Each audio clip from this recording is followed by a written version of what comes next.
What if I told you that one man's impossible survival in the bloodiest war in history directly shaped our world today? This isn't just another war story. No, this is the origin story of the man who would one day rule Russia. This is the absolutely incredible tale of Vladimir Spiridonovich Putin. Okay, to really get this, you have to put yourself there. I mean, really picture it. It's Leningrad, 1942. The most brutal siege in human history is raging outside. People are literally eating wallpaper glue to survive. And you're a soldier. Your legs are full of shrapnel, and you are secretly starving yourself, giving up the only food you have for a family you're not even sure you'll ever see again. And the man in that hospital bed, carefully hiding crumbs of bread in his pillowcase, well, that was the father of the future president of Russia. Look, this man cheated death not once, not twice, but at least 3 times in the most unimaginable ways. And his survival against all those odds is the only reason that 10 years later, his son, Vladimir, could even be born. But to really understand this man, we need to go back, way back to the very beginning, to how his family even started. And it wasn't a romance. It was born from something much, much rawer. So the story goes, it all started with a stupid accident. As a young man, Vladimir was messing around with a slingshot, and he hits a girl, Maria, right in the eye. But instead of just running off, this immense guilt and sense of honor just consumed him. He stayed right by her side, he cared for her, and through that shared pain, a bond was formed. In the end, he married the girl he'd hurt. So right from the very beginning, this marriage, the foundation of the Putin family, was forged in responsibility and hardship. It really set the tone for everything that was to come. And then, 1941 happened. Germany invades Russia. Now, Vladimir, he had an exemption from the draft. He worked in a critical factory, so he didn't have to go fight, but he volunteered anyway.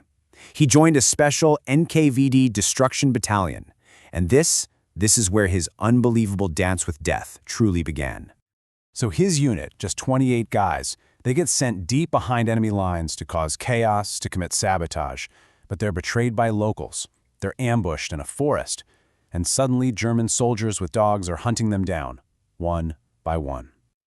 Vladimir just ran. He finds a swamp and does something you only see in movies. He dives in, submerging himself completely in the freezing cold mud, and breaks off a hollow reed just to breathe through.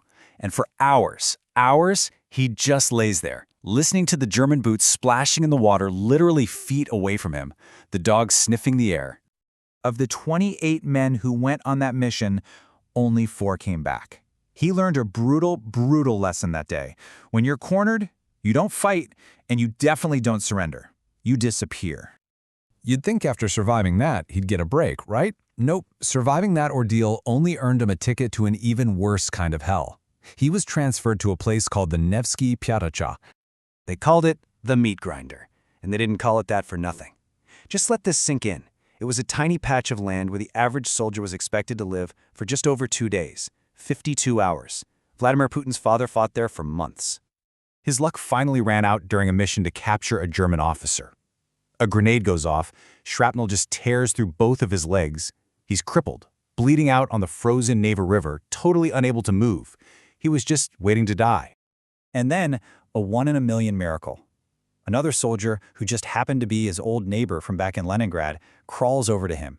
He hauls Vladimir onto his back and carries him across the frozen river under heavy machine gun fire to a hospital. And as he sets him down, he says those haunting words to him, then turns around and just vanishes back into the fight. So, Vladimir Spiridonovich survived the war. He made it. But while he was fighting Germans on the front lines, a whole different battle was being waged back home, and death was visiting his family again and again. The couple had already lost one son, Albert, as a baby.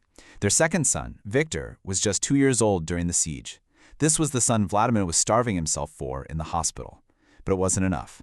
The authorities took Victor away, supposedly for his own safety. He ended up catching diphtheria and died, all alone, thrown into a mass grave with 500,000 other victims. Vladimir's final brutal test came after he got out of the hospital. He gets back to his apartment building on crutches, and he sees medics carrying bodies out. And there, in a pile of corpses, he sees his wife, Maria. The medics just shrug. She's gone, they tell him. He refused to accept it. He absolutely lost it, attacking the medics with his own crutches until they gave him his wife's body back. He carried her to their apartment and nursed her back from the absolute brink, feeding her his own tiny rations. She would live for another 50 years. Without that one desperate, violent act of defiance, there would be no President Putin. Period. The war was finally over, but the hardship? Oh, that was far from over. The brutal lessons learned in the swamp and the meat grinder, they were about to become the inheritance for their final son. This was the world that young Vladimir Putin was born into in 1952. A single room in a communal apartment, crawling with rats. No elevator, no hot water. And his father, now a silent man living in constant pain from the shrapnel that was still in his legs, he rarely spoke of the war. He didn't have to. The world around them was the lesson. You just can't ignore the parallels here. They're staggering. The father who hunted rats in the hall raised a son who learned those same cornered animal survival instincts. The father who fought in the meat grinder raised a son who would one day command his own. The father who survived by disappearing taught his son the power of paranoia, silence, and survival.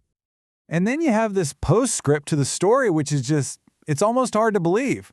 On August 2nd, 1999, Vladimir Spiridonovich, the father, dies. Exactly 7 days later, his son, Vladimir Putin, is handed the keys to Russia when he becomes prime minister. He never got to see his son reach the very top, but those lessons he learned just to stay alive, the silence, the paranoia, the absolute necessity of survival at any cost, they didn't die with him. They were inherited. They traveled all the way from a frozen swamp in 1941 to the very heart of the Kremlin. And it just leaves you wondering, doesn't it? How much of one man's personal war is now being played out on the world stage?